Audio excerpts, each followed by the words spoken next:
जय श्री कृष्ण। आप सभी को माघ मास के 7वें दिन की ढेरों शुभकामनाएं और माघ स्नान के 8वें दिन की ढेरों शुभकामनाएं। प्रिय दर्शकों, माघ का 7वां दिन इसलिए क्योंकि माघ मास प्रतिपदा से शुरू होता है और माघ स्नान का 8वां दिन इसलिए क्योंकि माघ स्नान पूर्णिमाशी से आरंभ हो जाता है। तो आज माघ स्नान को 8वां दिन है। आज 8वें दिन का आपने स्नान किया है। आज हम माघ मास महात्म्य में 8वें दिन की कथा का श्रवण करेंगे, 8वां अध्याय श्रवण करेंगे। माघ मास महात्म्य की शुरुआत हुई जब सूत जी महाराज ने अपने गुरु और सृष्टि के प्रथम गुरु वेद व्यास जी महाराज से निवेदन किया कि हे गुरुवर, मैं माघ मास महात्म्य सुनना चाहता हूँ। आपने मुझे सभी पुराणों के विषय में जानकारी दी, अब मैं आपके श्रीमुख से कल्याणकारी माघ महात्म्य सुनना चाहता हूँ। तब श्री वेद व्यास जी महाराज सूत जी महाराज को माघ मास महात्म्य सुनाना आरंभ करते हैं। बताते हैं कि किस प्रकार से ये माह अत्यंत कल्याणकारी है, कैसे ये मनुष्य का कल्याण करने वाला है और इसके स्नान करने मात्र से मनुष्य के अनेकों पापों का नाश हो जाता है। इसमें आरंभ में उन्होंने बताया कि ये महात्म्य एक बार ऋषि वशिष्ठ ने महाराज दिलीप को सुनाया था।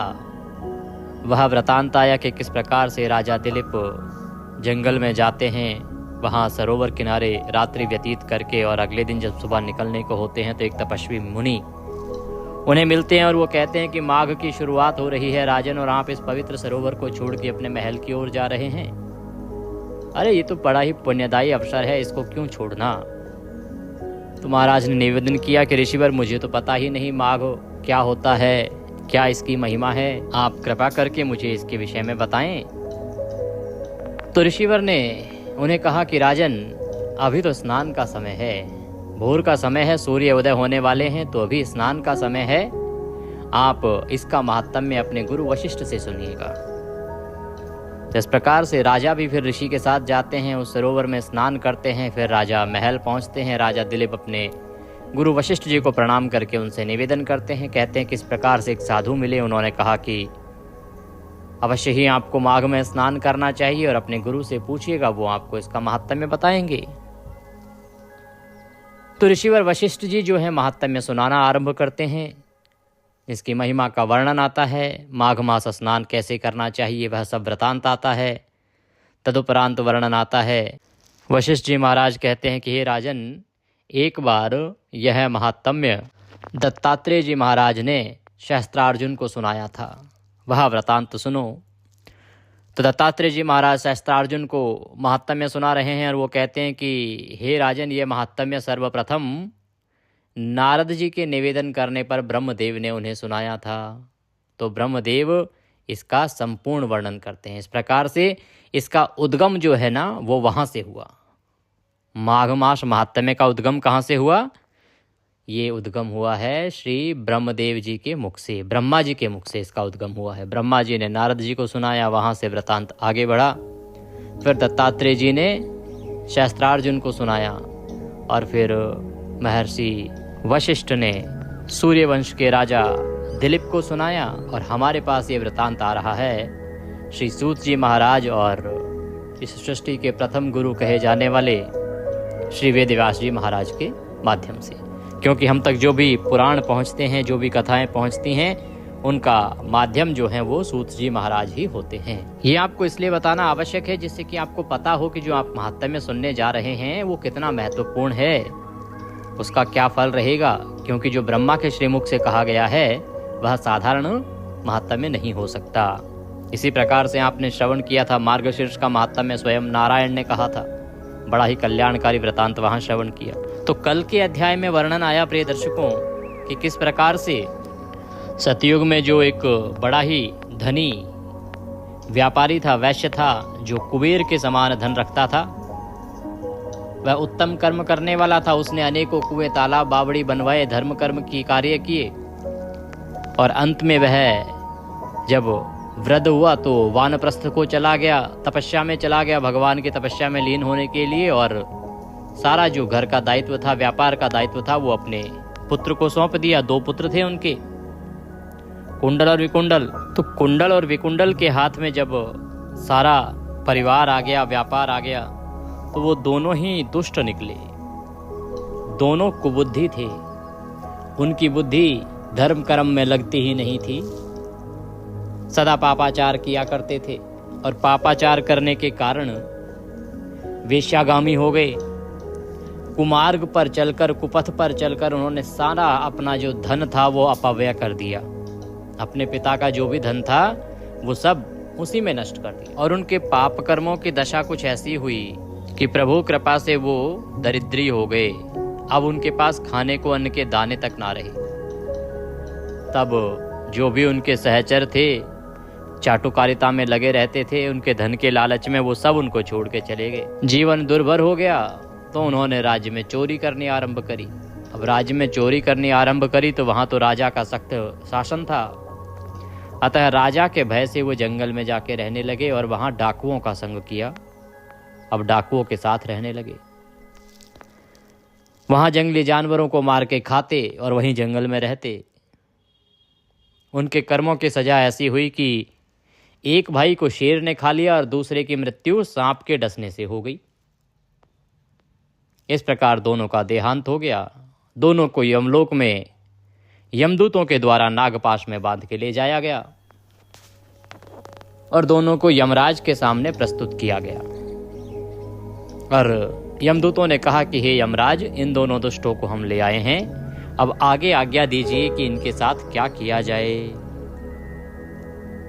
इससे आगे का वृतांत मैं आरंभ करूं उससे पहले आपसे निवेदन है कि यह पवित्र माघ मास महात्म्य का वीडियो है तो कृपया इसे एक बार लाइक अवश्य कर दीजिएगा। और परमेश्वर वासुदेव की कृपा प्राप्त करने के लिए, माघ स्नान फल प्राप्त करने के लिए कमेंट बॉक्स में अवश्य लिखिएगा जय श्री हरि या ओम नमो भगवते वासुदेवाय।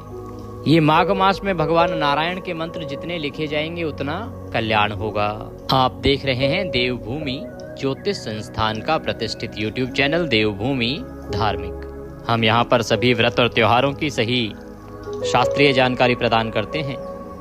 ज्योतिष शास्त्र और पंचांग के आधार पर आपको बताते हैं कौन सी तिथि कब है, व्रत आदि कब करना है, क्या विधि है, क्या नियम है और क्या गलती नहीं करनी है। यदि आप सभी व्रत और त्योहारों की सही शास्त्रीय जानकारी पाते रहना चाहते हैं तो कृपया चैनल को अभी सब्सक्राइब कीजिए और बेल आइकन को प्रेस कीजिए। देखिए, चैनल से जुड़ने का आपको लाभ ये होगा कि हमारे पुराने दर्शक जानते होंगे कि हमारी 4 पीढ़ियां इसी पांडित कर्म में बीती हैं। इसी कारण से हमारे पास एक लेगेसी है, हमारे पूर्वजों की देन है। हमारे पास वो सभी ग्रंथ और पुराण हैं जो आज विलुप्त हो गए हैं, सैकड़ों साल पुराने पुराण हैं। और इसीलिए आप हमारे यहाँ पर सभी सही जो महात्म्य है ना, जो पुराणों में वर्णित हैं, जो किसी माह के लिए लिखे गए थे भगवान के द्वारा या श्री वेदव्यास जी के द्वारा, वो महात्म्य हम आपको सुनाते हैं। अगर आप YouTube पर देखेंगे तो बाकी सभी जगह अधिकतर लोगों की मैं बात कर रहा हूँ, अधिकतर लोग कथाएं सुनाते हैं, 3-4 कथाएं जोड़ देते हैं, कहते हैं कि आज के माघ मास के इतने 6ठे दिन की कथा, 7वें दिन की कथा, 8वें दिन की। होता कुछ नहीं है, वही घुमा फिरा के 4 कथाएं हैं, उन्हीं को हर महीने सुनाते रहते हैं। तो उससे लाभ नहीं होता। माघ या कोई भी महीना क्यों ना हो, उसका महात्म्य जब सुनते हैं तो महात्म्य का लाभ कहा गया है, ना कि महात्म्य के स्थान पर कथाएं सुनने का। तो इसीलिए अगर आप जुड़ जाएंगे चैनल के साथ तो अवश्य ही आपको सही जानकारियां और सही कथाएं सुनने को प्राप्त होती रहेंगी। हरे कृष्ण। आइए भगवान नारायण का ध्यान करते हैं। शांतकारं भुजगशयनं पद्मनाभं सुरेशं विश्वाधारं गगनसदृशं मेघवर्णं शुभांगं लक्ष्मीकान्तं कमलनयनं योगिर्विन्दनगम्यं वन्दे विष्णुं भवभयहरं सर्वलोकैकनाथं। बोले विष्णु भगवान की जय। गुरुर्ब्रह्मा गुरुर्विष्णु गुरुर्देव महेश्वरः गुरुर्साक्षात् परब्रह्म तस्मै श्री गुरुवे नमः। बोले गुरुदेव महाराज की जय। या देवी सर्वभूतेषु मां सरस्वती रूपेण संस्थिता नमस्तस्यै नमस्तस्यै नमस्तस्यै नमो नमः। बोलिए सरस्वती महारानी की जय। बोलिए प्रथम पूज्य गणेश जी महाराज की जय। बोलिए विष्णु भगवान की जय। आप सभी दर्शकों को, आप सभी श्रोतागण को मेरा नमस्कार। आइए वृतांत को आगे बढ़ाते हैं। तो आपने सुना कि जब वो दोनों वैश्य कुमार जो कुमार्ग पर चल रहे थे, उनको यमदूतों के द्वारा प्रताड़ित करते हुए यमलोक में ले जाया गया। वहाँ यमराज के सामने जब उनको प्रस्तुत किया गया और कहा गया कि हे यमराज, आज्ञा दीजिए इनके साथ क्या किया जाए, तब चित्रगुप्त ने उन दोनों के कर्मों की आलोचना करके दूतों से कहा कि बड़े भाई कुंडल को घोर नरक में डालो और दूसरे भाई विकुंडल को स्वर्ग में ले जाओ, जहां उत्तम भोग हैं। तब एक दूत तो कुंडल को नरक में फेंकने के लिए ले गया और दूसरा दूत बड़ी नम्रता से कहने लगा कि हे विकुंडल, चलो तुम अच्छे कर्मों से स्वर्ग को प्राप्त होकर अनेक प्रकार के भोगों को भोगो। तो इस प्रकार से जब यमराज से कहा गया तो यमराज ने चित्रगुप्त को आदेश दिया कि ये चित्रगुप्त, जैसे इनके कर्म हैं उसके अनुसार इनको भेज दो। तो चित्रगुप्त जो कि लेखा जोखा देखते हैं, लेखा अधिकारी हैं एक प्रकार से, प्रत्येक मनुष्य का बही खाता उन्हीं के पास होता है और वही हैं जो बही खाता देख के उसके अनुसार मनुष्य की क्या पीड़ा रहने वाली है उसको निर्धारित करते हैं। क्या पनिशमेंट मनुष्य को मिलने वाली है, नर्क मिलेगा, कौन सा नर्क मिलेगा, कितनी यातना मिलेगी या कितना उत्तम स्थान मिलेगा, ये उनके पोथी पन्नों में ही लिखा होता है। तो चित्रगुप्त ने उन दोनों के जो बही खाते थे उनको देखा, उनके जो कर्म फल थे उनको देखा और उनको देख के उन्होंने निर्देश दिया कि भाई जो बड़ा भाई है उसको तो कठोर नरक में डाल दिया जाए और जो छोटा भाई है विकुंडल, उसको स्वर्ग में ले जाया जाए और वहां पर जो उत्तम भोग हैं उनको भोगने को दिए जाएं। अब जैसा चित्रगुप्त ने आदेश दिया वैसा यमदूतों ने किया। बड़े भाई को घोर नरक की ओर ले गए और छोटे भाई से निवेदन किया कि चलो तुम्हें हम स्वर्ग लेके जा रहे हैं, वहां पर तुम अपने उत्तम भोगों को भोगना। अब आप कथा सुनी रहे हैं कल से इस वृतांत को, तो प्रश्न तो आपके मन में भी उठा होगा कि भाई ऐसा कैसे? दोनों ने पाप तो बराबर किए थे, दोनों एक ही कर्म करते थे, वेश्यागामी थे, लोगों को लूटते थे, अत्याचार करते थे। कोई धर्म कर्म का तो कहीं वर्णन आया नहीं पिछले अध्याय में। तो फिर ऐसा क्या कारण हुआ कि एक भाई को कठोर नरक मिला और दूसरे को स्वर्ग मिला? जैसे आपके मन में प्रश्न उठ रहा है, उसी प्रकार से जब विकुंडल को कहा गया कि चलो तुम्हें स्वर्ग ले चलते हैं और वहां तुम अपने सभी भोगों को भोगो, तो विकुंडल को बड़ा विस्मय हुआ, उसे बड़ा आश्चर्य हुआ और विकुंडल बड़े विस्मय के साथ मन में संशय धार कर दूत से कहने लगा कि हे यमदूत, मेरे मन में बड़ी भारी शंका उत्पन्न हो गई है, अतएव मैं तुमसे कुछ पूछना चाहता हूं और मैं तुमसे प्रार्थना करता हूं कि मेरे प्रश्नों का उत्तर दो। तो जिस प्रकार से आपके मन में प्रश्न उठ रहा होगा कि जब दोनों पाप कर्म करने वाले थे, फिर एक को नरक और एक को स्वर्ग के सुख किस प्रकार से, तो उसी प्रकार से जब विकुंडल को अपना सजा का पता चला कि उन्हें स्वर्ग दिया जा रहा है और बड़े भाई को नरक में डाल दिया गया है, तो उन्हें भी बड़ी हैरानी हुई। अब सीधे सीधे तो प्रश्न पूछ नहीं सकते क्योंकि यमलोक में हैं, अपने घर का राज तो चल नहीं रहा है। तो निवेदन किया यमदूत से कि भाई बुरा ना मानो तो एक बात पूछना चाहता हूँ, आप लोगों से हाथ जोड़ के मेरा एक निवेदन है, एक प्रश्न है, अगर आप उसका उत्तर दे सको तो बड़ा उत्तम होगा। जब इस प्रकार से विकुंडल ने कहा तो यमदूत ने कहा कि हाँ पूछो।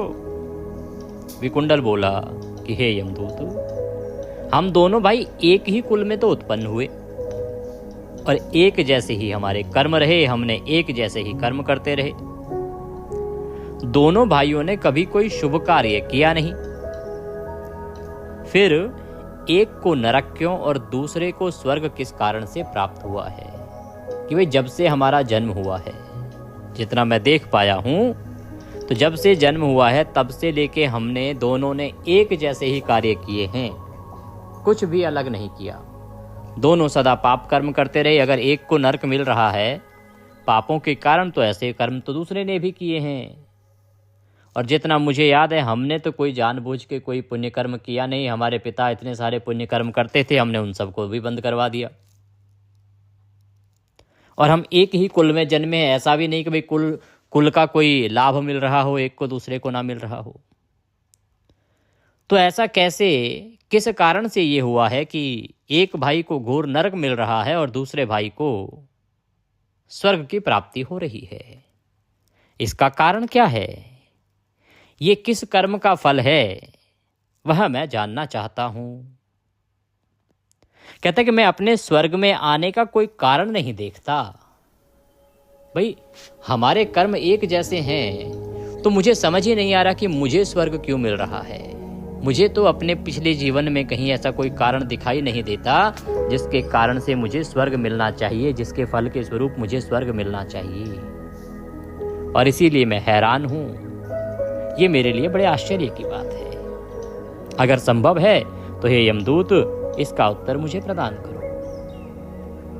जब इस प्रकार से विकुंडल ने पूछा, तो यमदूत कहने लगा कि हे विकुंडल, माता पिता, पुत्र पत्नी, भाई बहन से सब संबंध जन्म के कारण होते हैं, और जन्म कर्म को भोगने के लिए ही प्राप्त होता है।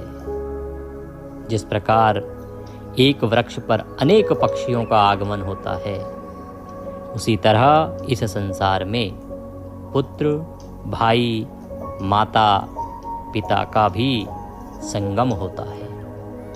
इनमें से जो जैसे जैसे कर्म करता है वैसे ही फल भोगता है।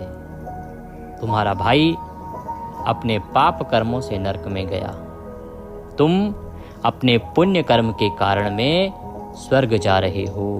तो यमदूत समझाता है कि हे विकुंडल, यहाँ पर कभी किसी और का पुण्य या पाप प्राप्त नहीं होता है। आप ये समझो कि भाई आपके पिता ने कोई पुण्य कर्म किए होंगे, उन्होंने शायद आप अपने पुण्य आपको दे दिए होंगे, इस कारण से आपको स्वर्ग प्राप्त हो रहा हो। तो ध्यान दो, जिस प्रकार से एक वृक्ष होता है ना, उस वृक्ष पर हजारों पक्षी आते हैं और चले जाते हैं, उड़ जाते हैं। कुछ पक्षी वहां घोंसला भी बनाते हैं, कुछ समय निवास करते हैं, उसका सहारा भी लेते हैं और उससे फल भी प्राप्त करते हैं, परंतु सब अपने अनुसार चलते हैं और एक दिन उड़ जाते हैं। उनका एक दूसरे से, वृक्ष का और उस पक्षी का कोई लेना देना होता नहीं है। सबके अपने अपने कर्म हैं। उस वृक्ष का कर्म है कि इसी प्रकार से खड़े रहना, पृथ्वी से जल लेते हुए, अपना आहार लेते हुए निरंतर अपने जीवन को जीना। और उस पक्षी का कर्तव्य है कि घोंसला बना के रहना, अपने पक्षियों जो उसके बच्चे हैं उनको पालना, उनको भोजन कराना, उनकी रक्षा करना, सबके अपने दायित्व हैं। उसी प्रकार से मनुष्य है। मनुष्य घर में माता होती हैं, पिता होती हैं, पुत्र होते हैं, पुत्रियां होती हैं, भाई बहन होते हैं। इन सब का अपना अपना अलग अलग बही खाता है विकुंडल। माता पिता, भाई बहन, बंधु जो भी है ना, ये कर्मों के कारण एक दूसरे के साथ जुड़ते हैं, परंतु इनका जीवन बही खाता सबका अलग अलग है। सब अपने कर्मों को अलग अलग भोगते हैं। जब वो इस पृथ्वी से चले जाते हैं तो सबके अपने अलग अलग बही खाते हैं।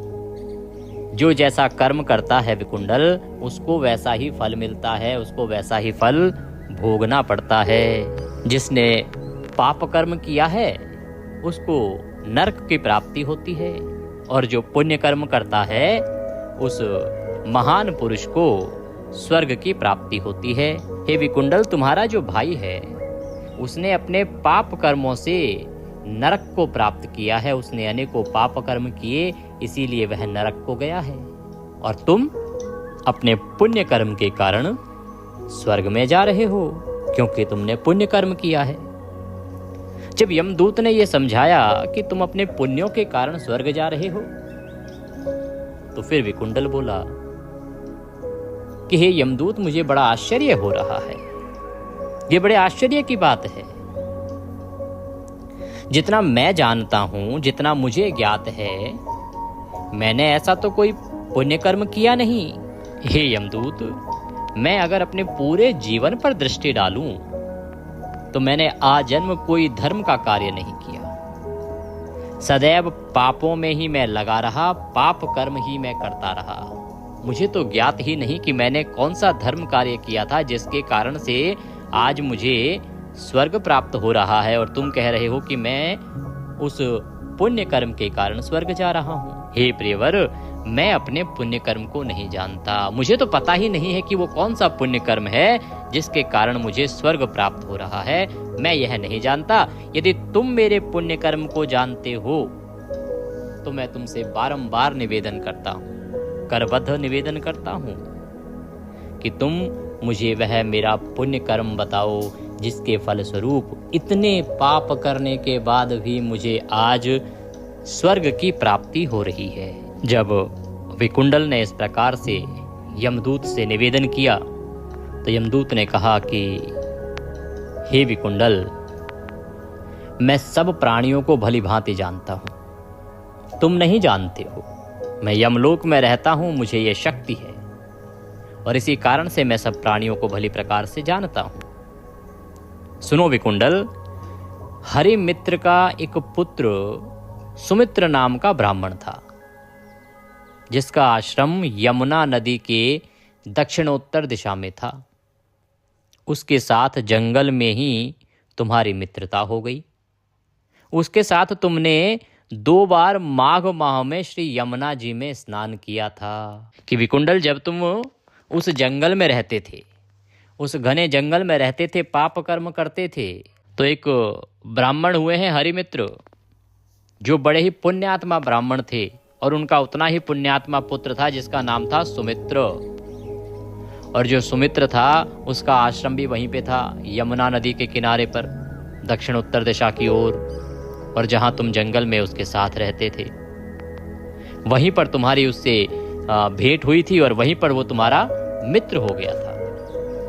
और तुम एक दूसरे के ऐसे मित्र हुए कि तुमने उसके साथ माघ मास में 2 बार अर्थात 2 दिन उस यमुना नदी में स्नान किया था। तो हे विकुंडल, जब तुमने यमुना नदी में स्नान किया तो पहली बार स्नान करने से तुम्हारे जितने भी पाप तुमने किए थे वो सब नष्ट हो गए। और जब तुमने दूसरी बार स्नान किया तो उस दूसरी बार स्नान करने के पुण्य के फल से तुम्हें स्वर्ग प्राप्त हुआ है। सो हे वैश्यवर, तुमने 2 बार माघ मास में स्नान किया, इसी पुण्य के फल से तुमको स्वर्ग प्राप्त हुआ है। और तुम्हारा भाई तुम्हारे ही सदृश पापी था, उतने ही पाप उसने किए जितने तुमने किए, परंतु उसने माघ स्नान नहीं किया या माघ मास में नदी स्नान नहीं किया। इस कारण से वह अपने पापों को नहीं धो पाया। उसने ऐसा कोई कर्म नहीं किया जिसके कारण उसके पाप धुल जाते, तो वह अब अपने पापों की सजा यहाँ नरक में भोगेगा। और क्योंकि तुमने माघ मास में पवित्र स्नान किया है, उस माघ मास के स्नान की महिमा ऐसी है विकुंडल, जिसके फलस्वरूप तुम्हारे सभी पापों का नाश हो गया है, और उसी के पुण्य प्रताप से तुम्हें इस स्वर्ग लोक की प्राप्ति हुई है। तो प्रिय भक्तों, इस प्रकार से वह घोर पापी विकुंडल अनजाने में केवल 2 दिन यमुना नदी में माघ मास में स्नान कर लेने मात्र से ही इतने पाप करने के बाद भी स्वर्ग को प्राप्त कर लेता है। सोचिए कितनी महिमा है माघ स्नान की। इतना बड़ा पापी जिसने इतने जीवन भर पाप किए और केवल 2 दिन उसने माघ मास में पवित्र स्नान कर लिया, तो उसके सभी पापों का नाश हो गया और वह अंत में स्वर्ग में गया। श्री दत्तात्रेय जी कहते हैं कि हे सहस्त्रार्जुन, इस प्रकार वह भाई के दुखों से अति दुखित होकर नम्रतापूर्वक मीठे वचनों से दूतों से कहने लगा, हे दूतों, सज्जन पुरुषों के साथ 7 पग चलने से मित्रता हो जाती है और यह कल्याणकारी होती है। मित्र, प्रेम की चिंता न करते हुए तुम मुझको इतना बताने की कृपा करो कि कौन से कर्म से मनुष्य यमलोक को प्राप्त नहीं होता, क्योंकि तुम सर्वज्ञ हो। जब यमदूत ने उस विकुंडल को सब कुछ वृतांत रूप में कह सुनाया कि किस प्रकार से, किस कारण से इसको स्वर्ग और उसको नरक प्राप्त हुआ है, तो इससे विकुंडल का मन अत्यंत शांत और शील हो गया। अब वह अति विनम्र हो गया।